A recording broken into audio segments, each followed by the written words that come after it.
Good morning, students. How are you? I hope आप लोग अच्छे हैं, आपका दिन अच्छा है, अच्छा गुजरे, आप सब परिवार अच्छे रहें। मैं आपके कुशलता की कामना करता हूं। आप इस YouTube चैनल के माध्यम से अच्छी पढ़ाई करें, मैं ये हमेशा प्रयास कर रहा हूं। तो कल के क्लास में आपने जो देखा था,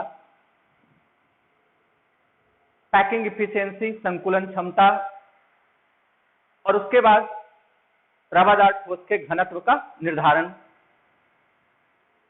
आज हम उसी का न्यूमेरिकल पॉइंट और अधिक न्यूमेरिकल को ले जा रहे हैं, ताकि फिजिकल केमिस्ट्री से जो न्यूमेरिकल पोर्शन होते हैं एग्जामिनेशन में जो आते हैं, उसमें आपको परेशानी ना हो।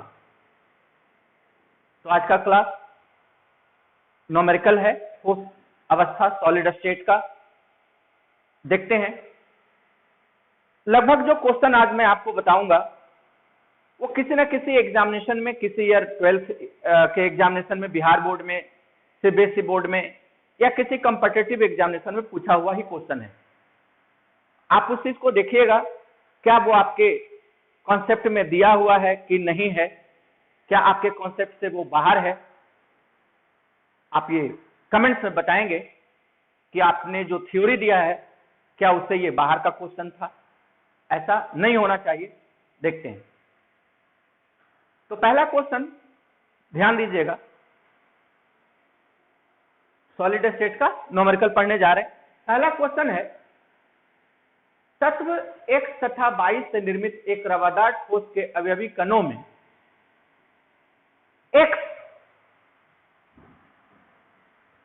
प्रत्येक कॉर्नर पर तथा Y कण जो है दो विपरीत सतह पर, उसी को किताब में कहीं कहीं लिख देता है एकांतर सतह। एकांतर माने एक नीचे एक ऊपर, यानी विपरीत सतह पर उपस्थित है। तो उस रवादार ठोस के अनुसूत्र ज्ञात करें। इस तरह का क्वेश्चन आप देख लीजिएगा, बोर्ड एग्जामिनेशन में आया हुआ क्वेश्चन है। मेरे ख्याल से हूबहू क्वेश्चन किसी 12th बोर्ड में आया हुआ होगा। तो देखते हैं।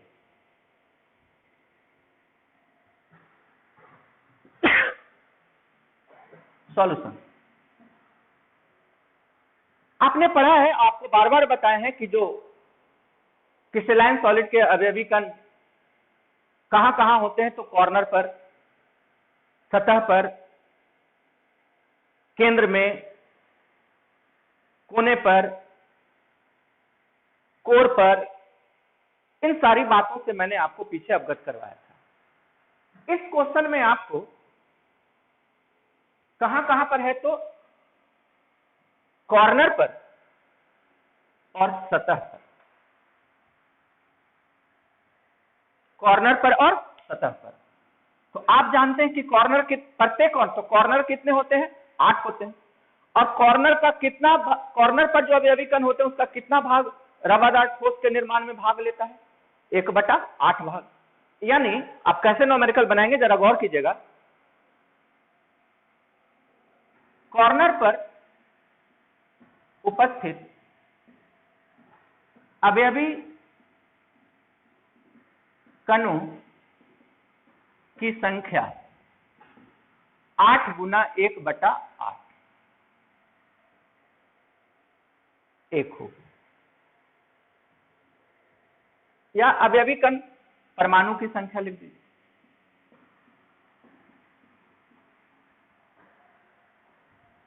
और सतह पर उपस्थित अवयवी कणों की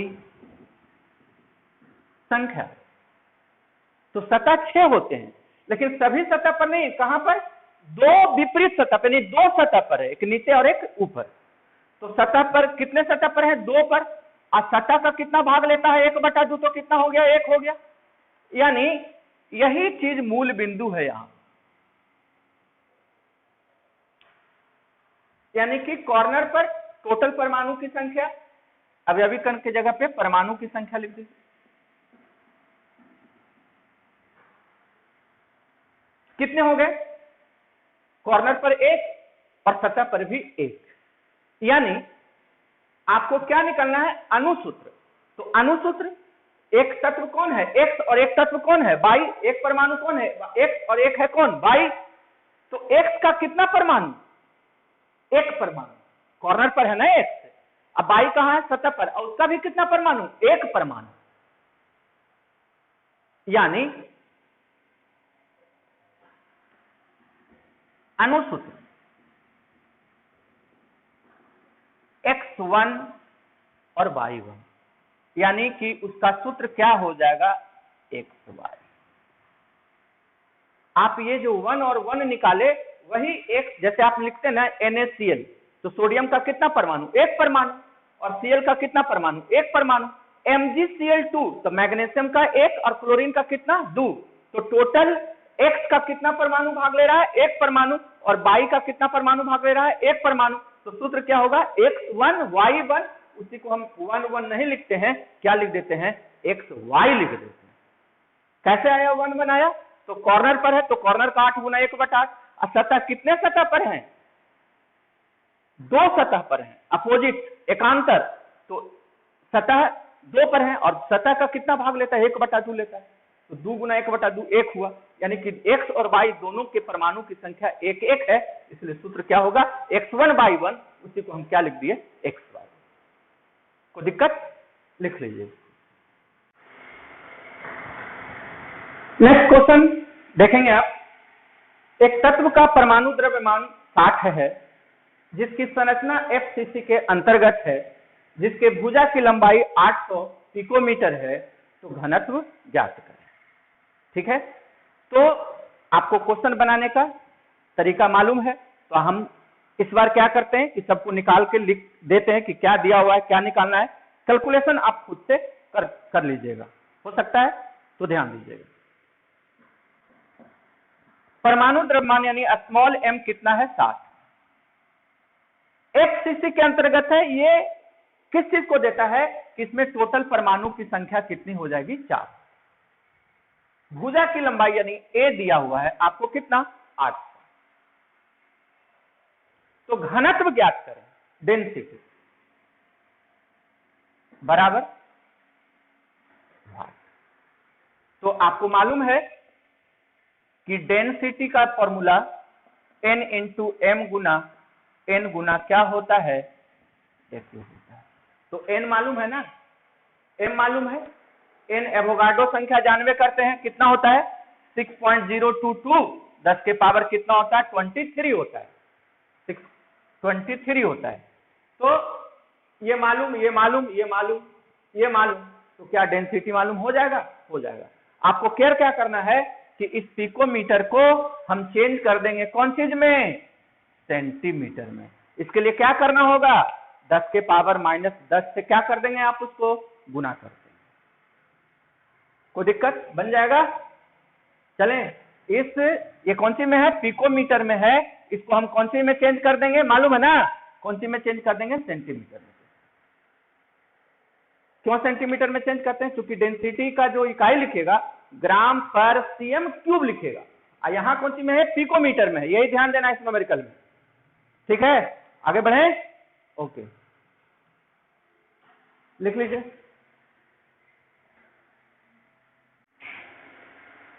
तो सेकंड क्वेश्चन है, कल जो आपने पढ़ा था डेंसिटी का निर्धारण, आपने कल क्वेश्चन पढ़ा होगा, थ्योरी पढ़ा होगा। D बराबर n इंटू m बटा a q इंटू n। तो ध्यान दीजिएगा, D density, n total number of atom, m उसका मॉलिक्यूलर मास, a क्या है? भुजा q, और इंटू n एवोगाड्रो नंबर, है ना, कल पढ़ा था। अब गौर कीजिएगा, यहाँ पे एक जो आपका अगला क्वेश्चन है, एक तत्व जिसका परमाणु द्रव्यमान कितना दिया हुआ है? 60, जिसकी संरचना FCC है, संरचना FCC है, जिसका घनत्व इतना दिया हुआ है। तो इकाई सेल के भुजा की लंबाई ज्ञात करें। गौर कीजिएगा, न्यूमेरिकल बनाने का टेक्निक क्या बताए थे आपको कि जो दिया हुआ है उसको लिखिए, जो निकालना है उसको लिखिए और फॉर्मूला पर उसको क्या कर दीजिए, सेट कर दीजिए। तो हम यहाँ पे पहले लिखते हैं गिवन, सॉल्यूशन यहाँ पे लिखते हैं। गिवन का मतलब क्या हुआ, दिया हुआ। क्या दिया हुआ है, परमाणु द्रव्यमान, यानी जिसको आप डिनोट करते हैं कौन चीज से, m से, कितना हो गया 60। FCC संरचना है, पहले भी याद कीजिए पढ़ाए हैं कि FCC face centred unit cell, जिसमें अवयवी कण एटम की संख्या कितने होते हैं, 4 होते हैं। कैसे याद है ना, प्रत्येक कॉर्नर और प्रत्येक सरफेस। तो कॉर्नर 8 इंटू 1/8 1 हो गया, और 6 इंटू 1/2 3 हो गया। तो n का मान, टोटल एटम की संख्या जिसको हम कौन से डिनोट कर रहे हैं, n से, कितना हो गया 4। और क्या दिया हुआ है, घनत्व d दिया हुआ है। तो d आपका दिया हुआ है 6.23 ग्राम पर cm³ दिया हुआ है। तो भुजा की लंबाई, यानी फाइंड आउट क्या करना है, a बराबर भाग। ये 3 टर्म आपको दिया हुआ है और एक टर्म ये आपको क्या करना है, निकालना है। और डेंसिटी वाले फॉर्मूला में कितने टर्म है, 5 टर्म है। तो एक उसमें जो एन कैपिटल बड़ा एन जो होता है वो क्या होता है, एवोगाड्रोस नंबर होता है, वो तो कांस्टेंट है, वो तो दिखाई निकालने का क्वेश्चन में देने का अर्थ नहीं बनता है। तो ध्यान दीजिएगा, क्योंकि एकदम सिंपल तरीके से, कहीं कोई हड़बड़ाहट नहीं है। D = n into m into n गुना AQ होता है। अब हमको क्या निकालना है, AQ निकालना है। तो AQ को क्या कर देते हैं, बाहर कर देते हैं। AQ को क्या कर दिया, बाहर कर दिया। अब जरा गौर कीजिएगा, n कितना दिया हुआ है, 4, तो n हो गया 4। m दिया हुआ है कितना, 60, तो 60 हो गया। n एवोगाड्रो नंबर 6.022 गुना 10 के पावर कितना हो गया, 23 हो गया। और डेंसिटी आपको दिया हुआ है कितना, ध्यान दीजिएगा 6.23,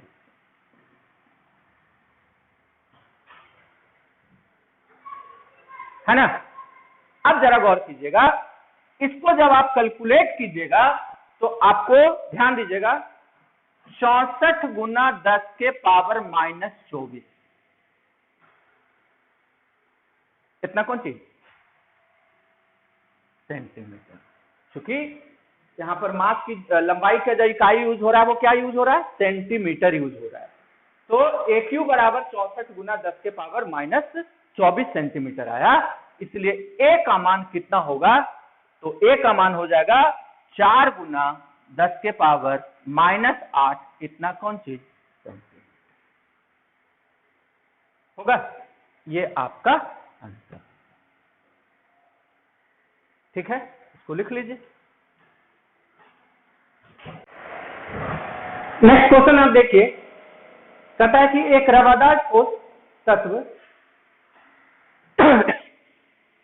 FCC संरचना के अंतर्गत है, इसके भुजा की लंबाई 200 पिकोमीटर है। तो इस तत्व के 200 ग्राम में इतना परमाणु है, तो घनत्व ज्ञात करें। बहुत टेक्निकल क्वेश्चन है, ये कॉम्पिटिटिव क्वेश्चन आया हुआ क्वेश्चन, जरा आप गौर कीजिएगा। एक रवादार ठोस तत्व FCC, इसका मतलब हुआ कि n का मान कितना हो जाएगा, 4,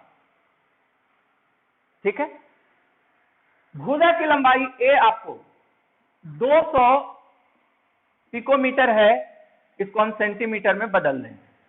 तो 200 गुना 10 के पावर -10, इतना कौन सी हो जाएगा, सेंटीमीटर हो जाएगा, ठीक है। अब कहता है इस तत्व के 200 ग्राम में 24 गुना 10 के पावर 23 परमाणु। जरा आप गौर कीजिएगा, ये किस लिए दिया हुआ। अब यहां पर इस क्वेश्चन में एक बड़ा ही टेक्निकल बात है, आप देख लीजिए, घनत्व निकालना है और द्रव्यमान भार दिया हुआ है, परमाणु द्रव्यमान इसका नहीं दिया हुआ। तो ये 200 ग्राम में इतना परमाणु उपस्थित है, इससे हम उसका परमाणु द्रव्यमान निकालेंगे। कैसे, याद कीजिए, यहां पर थोड़ा सा मोल कॉन्सेप्ट का एक क्वेश्चन यूज होगा। क्या आप जानते हैं ना कि 6.022 गुना 10 के पावर 23 परमाणु, 6.022 गुना 10 के पावर 23 परमाणु में जो भार होता है उसका परमाणु द्रव्यमान के भार के बराबर है। तो चूंकि 24 गुना 10 के पावर 23 परमाणु का भार कितना है, 200, इसलिए 6.022 गुना 10 के पावर 23, 6.022 गुना 10 के पावर 23 परमाणु का जो भार होगा वो उसका क्या हो जाएगा, परमाणु भार होगा, है ना। तो आप क्वेश्चन लिख लीजिए, हम क्वेश्चन मिटाएंगे और फिर उसके बाद और न्यूमेरिकल बताते हैं। लिख लिया क्वेश्चन। अब जरा गौर कीजिए,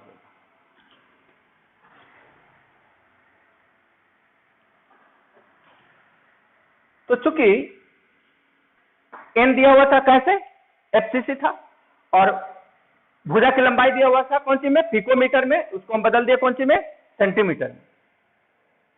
अब ये यहां पर जो ये टर्म है, यहां पे कितना था, 200, तो यहां पर ये जो टर्म है इससे हम क्या निकालेंगे, उसका परमाणु द्रव्यमान निकालेंगे। चूंकि 24 गुना 10 के पावर 23 परमाणु का भार 200 ग्राम है, इसलिए 6.022 गुना 10 के पावर 23 परमाणु का भार, तो 200 बटा 24 गुना 10 के पावर 23 गुना 6.022 गुना 10 के पावर 23। क्यों, कहां से, मोल कॉन्सेप्ट से, क्योंकि हम जानते हैं कि 6.022 गुना 10 के पावर 23 परमाणु का जो भार होगा वही उसका परमाणु द्रव्यमान होगा। तो इससे इस क्वेश्चन में एक चीज अनोन दिया हुआ था जिसको हम निकालने के लिए थ्योरी पढ़े हुए हैं। इतना परमाणु का कितना है, 200, तो इतना का ये थ्योरी है ना कि इतना, यानी ये क्या है, एवोगाड्रो नंबर है, इतना का जो भार होता है वो एवोगाड्रो नंबर के बराबर होता है। तो ये आपको ये लगभग जो है 4 से कट जाएगा, तो ये कितना से कट जाएगा, 50 से कट जाएगा। इसका मतलब क्या हुआ कि n का मान 4, a का मान ये दिया हुआ है, और m का मान आपका कितना हो जाएगा, 50, है ना। और आपको निकालना है कौन चीज, घनत्व का मान निकालना, ठीक है। तो ध्यान दीजिएगा,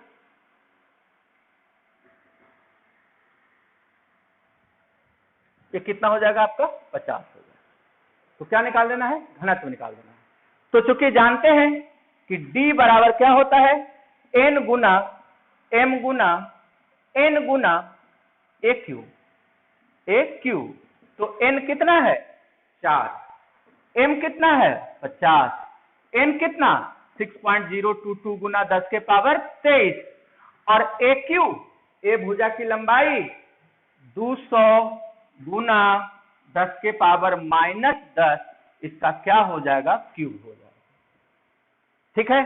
तो ये घनत्व हो गया ना, इसका इकाई क्या लिखेंगे, ग्राम पर cm क्यूब। आप इसका कैलकुलेशन कर लीजिएगा, ठीक है, कर सकते हैं। तो इस तरीके से आप बार बार देख रहे हैं, एक ही तरह का न्यूमेरिकल है आपको कि या तो D निकालने के लिए कह दिया, A निकालने के लिए कह दिया, और भी कुछ निकालने के लिए कर सकता है, इससे परेशान होने की आवश्यकता नहीं है। अब हम लोग नेक्स्ट टॉपिक पढ़ेंगे और फिर उसका न्यूमेरिकल पढ़ेंगे, ठीक है। आज का क्लास इतना ही, धन्यवाद। बाकी आप लोग अपना होमवर्क कीजिए, क्लास में, अगले क्लास में थोड़ा और होमवर्क का न्यूमेरिकल्स आपको हम दे देंगे। धन्यवाद।